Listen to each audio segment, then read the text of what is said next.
We are now joined by Dr. Heath Brown, Assistant Professor of Public Affairs at Roanoke College. Thanks for joining us today. It's good my to pleasure. see you. Yeah, thanks for being on the show. Well, a lot of talk about redistricting, just a lot going on with that. So why don't you explain to us your view of redistricting and what it means for our area? Sure. I think there's such attention to it now in Virginia because we're in a leader position nationwide. This is a conversation going on across the country, but because we've got this election coming up in the fall, we have to deal with these issues now. This is the essence of a representative democracy, which is another reason why this is so important.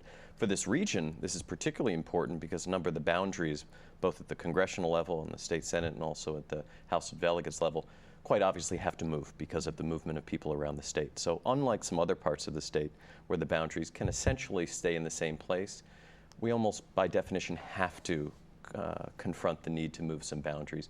I think for those reasons, it's a particularly important issue for this part of the Commonwealth. Okay, good. You recently advised a group of Roanoke College students on a competition to redraw the district statewide. Can you tell us a little bit about that process and what its goals were? Sure, absolutely. I think the goals were to try to live out the vision that the governor had for a bipartisan process, and so he established this bipartisan commission, and alongside of that was an effort to get students as a way to embody the spirit of a bipartisan process, to try to involve more people in a process that has typically taken place in state capitals in Richmond.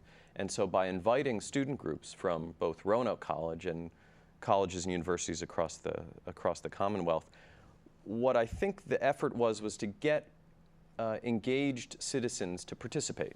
And this is very possible because we now have the data and mapping software so that students with not much background could actually do the same thing that's been happening in Richmond, essentially draw the boundaries in some logical way.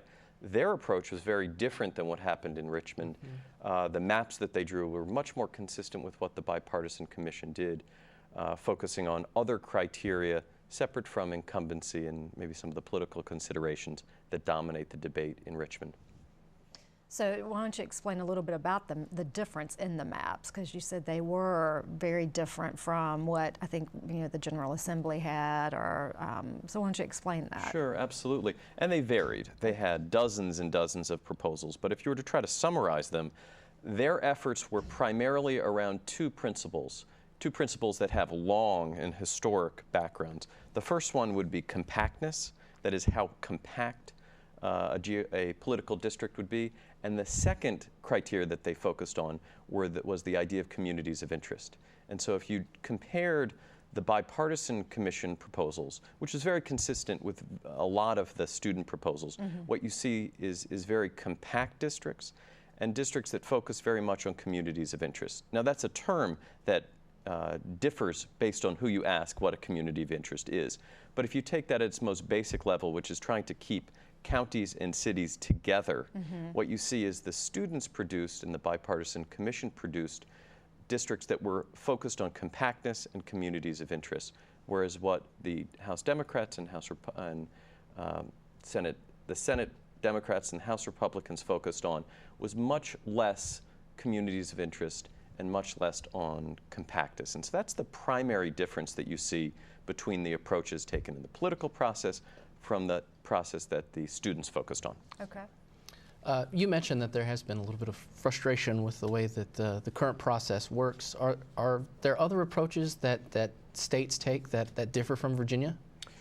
What I've seen is that there's about 21 states that have quite powerful commissions, and these commissions are put together in lots of different ways. But in about 21 states, they have commissions that are sometimes appointed by the governor, sometimes appointed by the governor and the legislature. There are even some that have the state Supreme Court get involved at appointing individuals. And so about half of the states have quite powerful commissions that are involved in drawing these boundaries. Now they have political influence to them, but they're taken out of the direct political process. The legislative process doesn't dominate in those states. And so what we see is Virginia sort of in the middle. The governor's effort to appoint this bipartisan commission didn't go so far as those states, in that the commission hasn't been given the authority to actually draw the boundaries, but they were allowed to weigh in on a process. And so what you see is Virginia kind of in the middle nationwide. Yeah, so we're in talking about that and being in the middle, what are some of the extremes that maybe other states have taken? Because there is a lot of frustration right now in Virginia. What are some of the differences in other states specifically that you could speak to? Well, I think this is the primary difference is giving authority to an outside group to draw these boundaries. Now, ultimately, in almost every state, the legislative process and the elected official have to weigh in. But the question is how bound they are to the recommendations and proposals that are made by these outside groups. So in Virginia, the governor appointed this bipartisan commission. They made a number of proposals. The question is how closely the governor will adhere to those. If the governor decides in the next couple of weeks to take some of those recommendations, then what you'll see is a process that very much mimics those other states that give authority to outside commissions. Now, in Virginia, the governor could do that, but he could also rely much more on what has come out of the House and Senate.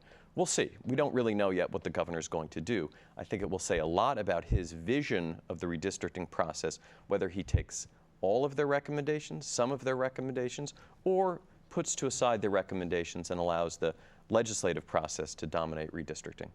More to come on that one. Absolutely. Based on, as you mentioned, what the governor does this year, do you think there'll be momentum in future sessions to change the process in Virginia? I think it'll come down to what the public's response is to this. My sense is that the public does care about this. What you see if you attended any of these bipartisan commission sessions that happened across the state, including here in Roanoke, was a large turnout. I think a turnout beyond what people expected. What we have is a lot of individual citizens and a lot of groups weighing in on the process. I think we'll see over the next weeks and maybe month or so exactly how this turns out. If what happens is essentially protection of incumbents and a maintenance of the status quo, I suspect you'll see many citizen groups and the public in general calling for reforms. Unfortunately, this is a process that only happens every 10 years, and so that enthusiasm for reform could get pushed off, not just to next year, but ultimately not have a big change. But I think that you would likely see many of the groups that got involved over the last couple of years calling for even more aggressive reforms of the redistricting process. Great. Thank you, Dr. Brown, for joining us. Thanks for all the information. Thank you. Up next, we will be joined by Senator Ralph Smith to get his perspective on the legislative session as well as his thoughts on redistricting.